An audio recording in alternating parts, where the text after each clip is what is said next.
പാതിവില തട്ടിപ്പ് കേസിൽ ഇടുക്കി വണ്ടൻമേട് പോലീസ് പ്രതി അനന്തുകൃഷ്ണന്റെ അറസ്റ്റ് രേഖപ്പെടുത്തി ജയിലിലെത്തിയാണ് അറസ്റ്റ് ചെയ്തത്. പാതിവില തട്ടിപ്പിൽ അനന്തുവിനെ പ്രതിയാക്കി വണ്ടൻമേട് പോലീസ് കേസെടുത്തിരുന്നു. ആനന്ദ് കുമാറും ഈ കേസിൽ പ്രതിയാണ്.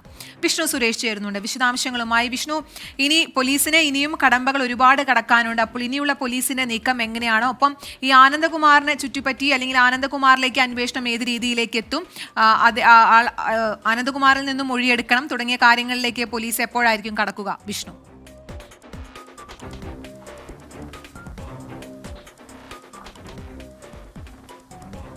കീർത്തന, പ്രത്യേക അന്വേഷണ സംഘമായിരിക്കും ആനന്ദകുമാറിന്റെ അടക്കം മൊഴി രേഖപ്പെടുത്തുമെന്ന് നമ്മൾ ഈ ഘട്ടത്തിൽ മനസ്സിലാക്കുന്നത്. ഇപ്പോൾ ഏറ്റവും പ്രധാനപ്പെട്ടത് തട്ടിപ്പുമായി ബന്ധപ്പെട്ട് അനന്തുകൃഷ്ണന്റെ രണ്ടാമത്തെ അറസ്റ്റും രേഖപ്പെടുത്തിയിരിക്കുന്നു. ആദ്യം മൂവാറ്റുപുഴ സ്റ്റേഷനിൽ രജിസ്റ്റർ ചെയ്ത കേസിലാണ് അനന്തുവിനെ അറസ്റ്റ് രേഖപ്പെടുത്തിയെങ്കിൽ ഇപ്പോൾ വണ്ടംമേട് പോലീസ് സ്റ്റേഷനിൽ രജിസ്റ്റർ ചെയ്ത കേസിലാണ് അനന്തുവിന്റെ അറസ്റ്റ് രേഖപ്പെടുത്തിയിരിക്കുന്നത്.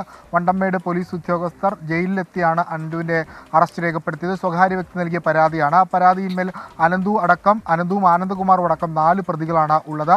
ഈ കേസിന്റെ അന്വേഷണത്തിൽ ഇനി തുടർ പ്രക്രിയ എന്ന നിലയിൽ അനന്തുവിനെ കസ്റ്റഡിയിൽ വാങ്ങി ചോദ്യം ചെയ്യാനുള്ള നീക്കവുമുണ്ട് എന്നാണ് നിലവിൽ വണ്ടംമേട് പോലീസ് അറിയിച്ചിരിക്കുന്നത്. ഒപ്പം തന്നെ ഈ പ്രത്യേക അന്വേഷണ സംഘം വരുന്നതോടുകൂടിയായിരിക്കും ആനന്ദകുമാറിലേക്കുള്ള അന്വേഷണം പോകുക എന്ന് നമ്മൾ മനസ്സിലാക്കുന്നുണ്ട്. അനന്തു അല്പസമയം മുമ്പ് പ്രതികരിച്ചത് ഇങ്ങനെയാണ്: ഞങ്ങൾ CSR ഫണ്ട് ലഭിക്കുമെന്ന് പറഞ്ഞ് പദ്ധതി ആവിഷ്കരിക്കാൻ പറഞ്ഞത് ആനന്ദകുമാറാണ്. പക്ഷേ CSR ഫണ്ട് ലഭ്യമായില്ല. അതുകൊണ്ടാണ് ഈ പ്രതിസന്ധി നേരിട്ടത്. ഈ ഫെഡറേഷന്റെ ചെയർമാൻ ആനന്ദകുമാർ എന്നാണ് അനന്തു പറഞ്ഞ് അവസാനിപ്പിച്ചത്. അതായത് ഈ തട്ടിപ്പിന്റെ ഒരു പ്രധാനപ്പെട്ട ആൾ ആനന്ദകുമാർ എന്നൊരു സൂചന നൽകുന്ന പ്രതികരണം അനന്തുവിന്റെ ഭാഗത്തുനിന്നുണ്ടായി. ആ ഒരു പശ്ചാത്തലത്തിൽ ആനന്ദകുമാറിന്റെ അറസ്റ്റോ അല്ലെങ്കിൽ കസ്റ്റഡിയോ ചോദ്യം ചെയ്യലോ ഒക്കെ അനിവാര്യമാണ്. പക്ഷേ നിലവിൽ ഇതുവരെ അദ്ദേഹത്തിന്റെ മൊഴി പോലും എടുക്കാൻ പോലീസ് തയ്യാറായിട്ടില്ല. വിവിധയിടങ്ങളിൽ കേസൊക്കെ രജിസ്റ്റർ ചെയ്തിട്ടുണ്ടെങ്കിലും അത്തരത്തിലൊരു നിലപാടിലേക്ക് കടക്കാത്തത് എന്ത് എന്നൊരു ചോദ്യം പൊതുസമൂഹത്തിൽ നിന്നും പരാതിക്കാരിൽ നിന്നുമൊക്കെ ഉയരുന്നുണ്ട്. കീർത്തന. ശരി, വിഷ്ണു സുരേഷാണ് വിവരങ്ങൾ നൽകിയത്. ഇതിലിനി അനന്തുകൃഷ്ണനുമായുള്ള ബന്ധപ്പെട്ട ബാക്കി നടപടിക്രമങ്ങൾ പോലീസിന്റെ ഭാഗത്തു നിന്നുണ്ടാവും. അപ്പോൾ ഒപ്പം ഉയരുന്ന മറ്റൊരു ചോദ്യം വിഷ്ണു സുരേഷ് സൂചിപ്പിച്ച പോലെ തന്നെ അനന്തു എപ്പോഴൊക്കെ മാധ്യമങ്ങളോട് സംസാരിച്ചു അപ്പോഴൊക്കെ ആനന്ദകുമാറിനെതിരെ സംസാരിക്കുന്നുണ്ട്. ആനന്ദകുമാറിലേക്കാണ് പലപ്പോഴും വിരൽ ചൂണ്ടുന്നത് അല്ലേ? പക്ഷേ ഇതുവരെ